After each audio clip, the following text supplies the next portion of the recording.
faut prendre l'arbre comme un élément vivant et pas comme du mobilier urbain.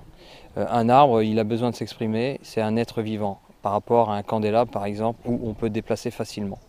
Un arbre en milieu urbain, on sait que sa durée de vie est moins importante qu'en milieu naturel, et c'est pour ça qu'il faut avoir maintenant un œil attentif à respecter ces êtres vivants qui traversent les années et les décennies. On peut faire de l'élagage quand les arbres sont jeunes, faire de la taille de formation.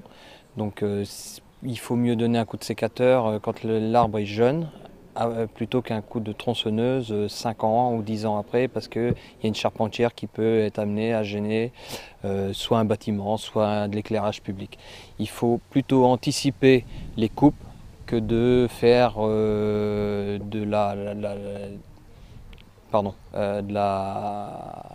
des coupes drastiques après à la tronçonneuse, quoi. Donc il y a une gestion à avoir pour plutôt du long terme, sachant que quand on plante un arbre, on ne le plante pas pour soi, on le plante pour les générations suivantes.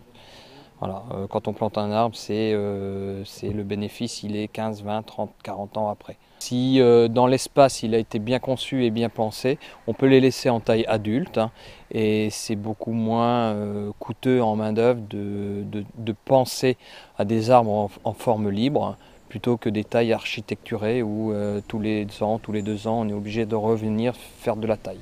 Donc il faut penser au moment de la création, à imaginer l'arbre dans son volume adulte. Voilà, il faut penser à respecter un espace pour qu'il puisse s'exprimer correctement. C'est de l'acrobatie, alors c'est des techniques qui s'apprennent aussi bien en centre de formation qu'en formation en intra, mais il faut avoir une bonne condition physique, il faut aimer l'arbre aussi, parce que quand on fait de la taille, on les respecte, hein, on les bichonne quelque part, et pour qu'ils puissent passer les années dans le temps.